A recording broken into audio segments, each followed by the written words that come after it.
Hi, I'm Dr. Mark, and I'm going to help you sing and perform more like the top artists around the world. I'm a professional voice teacher, performance coach, and opera stage director. I've helped thousands of singers around the world learn the techniques and methods that got the top singers to where they are. Let's talk about what makes Ed Sheeran's and Beyoncé's duet of Perfect so awesome. Here we go.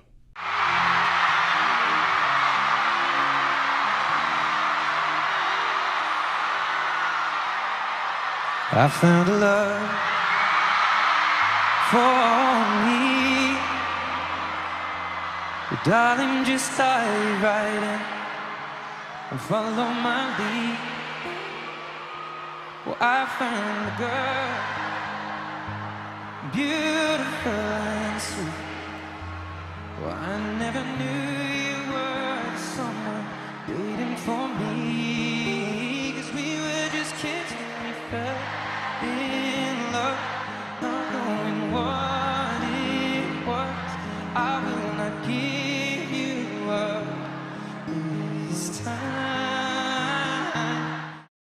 Okay, there's a few things from the start here that we can learn. First, you'll notice how they're dressed. How cool is that? That they're able to both just dress in their own unique way. It still works because it's them, right? It's really authentic and unique to them. It's their style. It works. It's awesome. Love it. Number two thing, you'll notice that Beyoncé, when she gets up there, the mic isn't quite where she wants it. She stays engaged in the moment in the music, but she just goes and does it. She doesn't try to be sneaky about it. She doesn't try to minimize what she's doing at all. She just does it. And that's great. If she was to try to minimize it or be sneaky about it, it would probably just draw more attention to it. When we're on the stage and we have these mics, we expect people to have to adjust things and do stuff with it as they go a little bit. That's just part of how concerts go. So that's also really, really exceptional. A question that comes up a lot with young performers is, what should I wear? To me, the correct response to that, when we're talking about rock and pop and other kind of commercial music type genres of music, is, well, what is your style? What are you wanting to communicate? What's true and authentic to you? That's really what it comes down to, right? On top of that, the more eye-catching and flashy and eccentric it is, the more that seems to do a lot for pop and rock and getting fans excited. It's just unique and it's a spectacle almost, right? That said, you look at Ed here and he's just dressed like a normal guy. Why does this work? Well, because it's him. That's who he is. And he has his own unique style and he stays consistent with it and true to it, and it works. The other issue I want you to pay attention to is vibrato. I chose this particular video because as I was just getting through stuff, I haven't watched it all the way through. I don't know exactly what I'm going to see, but I know with both of them, one of the things that I love about listening to them is the vibrato. Their use of it, its sound, and it works so well together with these two because of what's going on with it. I'm purposely trying to be vague and not talk about what I think is going on with it and what we're going to hear as we go, because I want you to pay attention and form your own conclusions here as we're moving forward. I want you to listen to it. I want you to listen to the speed of it, the consistency of it, how often are we hearing it, and also its amplitude, like how much up and down do we get in that vibrato? And think, do you like it? If so, what is it that you like about it? Let's keep going. Darling, just kiss me slow. Your heart is all I own, and in your eyes you're holding mine. Baby, I'm dancing in the dark with you between my arms, barefoot on the rug, listening to our favorite song. When you said you looked a mess, I whispered underneath my breath.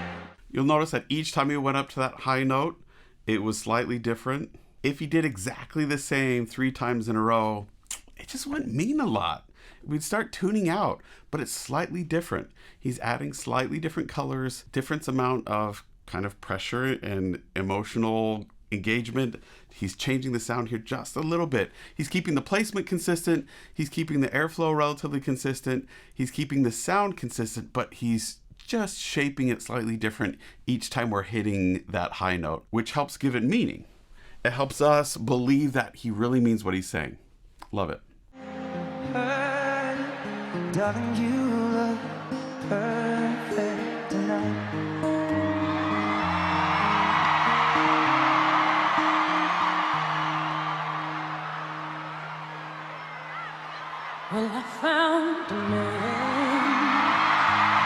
stronger than anyone I know.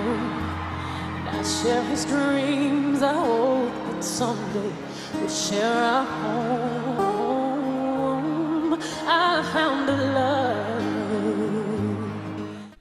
Okay, what do you think about the vibrato so far? What are you noticing? Yeah, first, it's really consistent. We're hearing it for both of them almost all the time. Two, the amplitude is really narrow. We call it the shimmery vibrato. You hear people talk about that. If you go to voice teachers, I've heard a lot refer to it, and I refer to this way as we're looking for this shimmery vibrato. We're not looking for this super wide vibrato that covers a lot, that draws attention to itself, but this really shimmery one where it's just this little wiggle. That's not the most technical term we have, but it's just this little shimmer that we hear consistently through that voice. It's relatively fast. It's not super fast, but it is relatively fast. The reason we like it, there's two reasons. One is aesthetically, there's a beauty to it. There's a fullness, there's a richness to it. There's a subconscious reaction of relaxation. It has this sense of nature and flow and freedom in it that we respond to. Why? Well, because when our voice is working at its most efficient, without any extraneous pressure or tension, we get this shimmery vibrato. So the audience is empathetic towards that singer. So even if they aren't aware that they're having this reaction, hearing this nice, consistent, shimmery vibrato helps the audience to relax a little bit. And it feels more pleasant to them inside their own body because they're being empathetic with the performer, because it's a sign that that performer's voice is working more efficiently and it's working really well. Number two thing is aesthetically, if you look over time, the preference of vibrato speed and its rate has changed with time. If you listen back to the radio generation, you're going to hear this faster vibrato. They liked a much faster, a little more aggressive vibrato. The challenge is we don't necessarily know if that's because of the recording technology that sped it up a little bit, or if because that's really what we liked. But the theory is that people liked a little bit faster vibrato. Then over time, it slowed down a little bit, but still, if it gets too slow, it just sounds heavy and forced and meh. If it sounds too fast, it kind of sounds like a bleeding sheep. So in this case, I love both the vibratos. I love how they work because they really match each other really well. And because they're just easy and shimmery and fast and give this sense of lightness and ease to their voice. It's just gorgeous. Final thing with vibrato, and then I'll stop talking about it for this video, is that it is changeable. You can change the speed of your vibrato. You can actually, if you pay attention, match the vibrato of the people around you to get a greater sense of blend if that's something you're wanting, which is fascinating. Now, does that mean that's something we need to obsess on? No, it's not. What we need to obsess on is keeping things easy and consistent and allowing our voice to produce this easy vibrato. What we don't want is for you to obsess about it and try to make and force it to happen. That ends up in creating vibrato in a way that is not healthy and is not natural and is not what we want. But what we do want is for you to have this in your ear of this goal that you're reaching for, and then give your body permission to release, relax, and see what it does, and see if it can create it for you if you make that a priority and a goal. I think as you listen to them, and as you listen to other pop and rock singers, you're going to hear more vibrato than you expect as you start paying attention to it.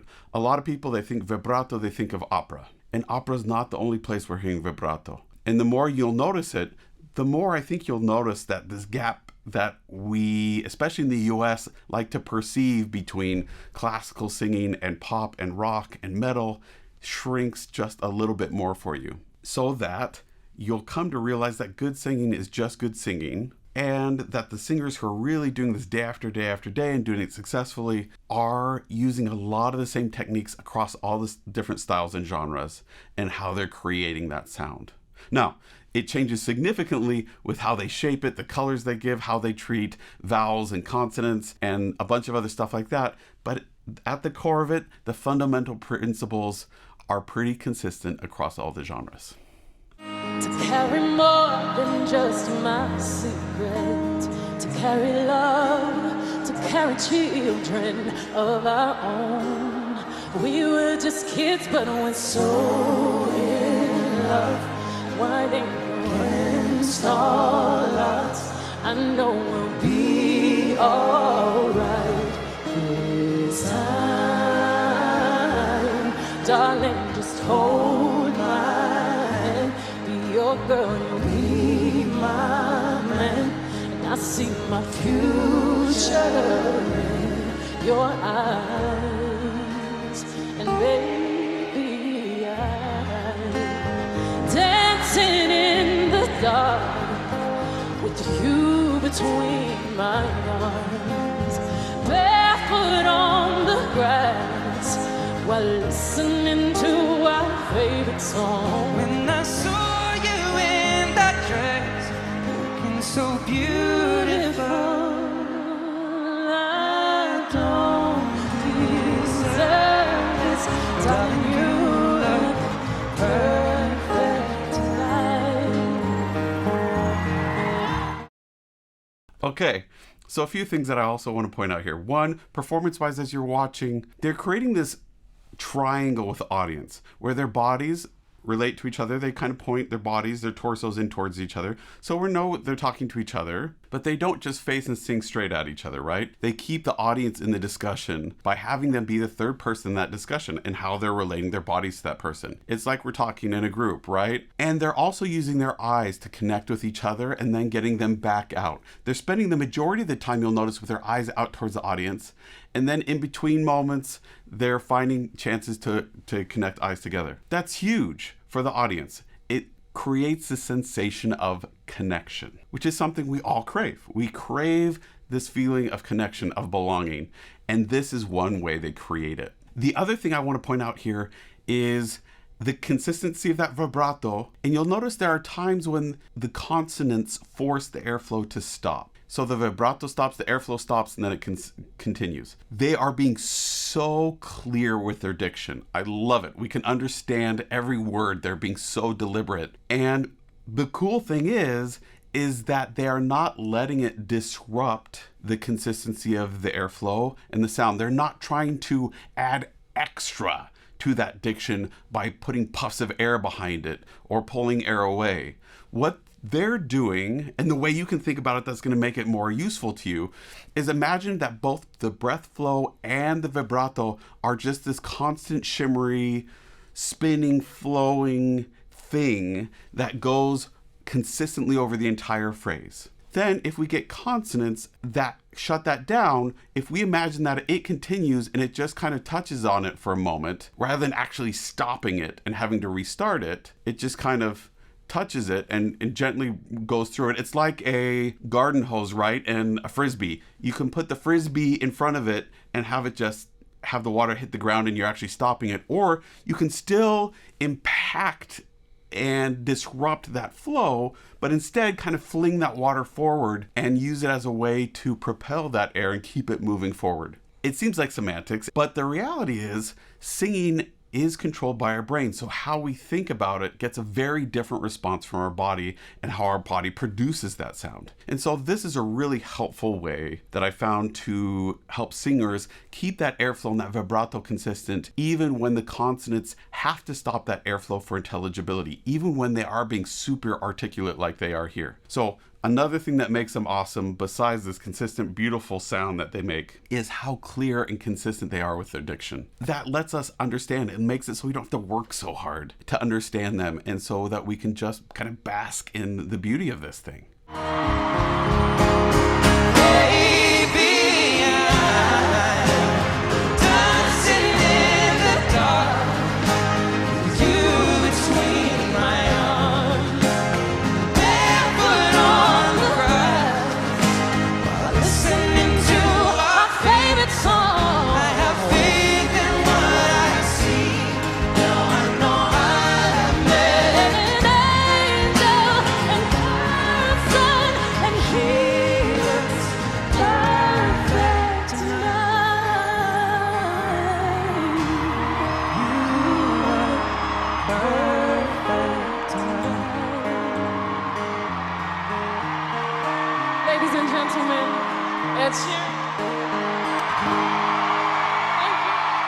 Okay, few things here. One, man, I love their voices. So awesome to listen to, so consistent, so easy to hear. Beyoncé is one of my favorites. I haven't done any videos on her yet because there's so many that I pulled and wanted to do, but it's just like I could talk about what she's doing for a long time, and I love what she does. Same thing with Ed Sheeran, and I love what they do. Two other things I want to point out here. Number one is, did they do a ton on stage? Were they like dancing and doing all kinds of things around stage? Nope, they weren't really. So were we bored then?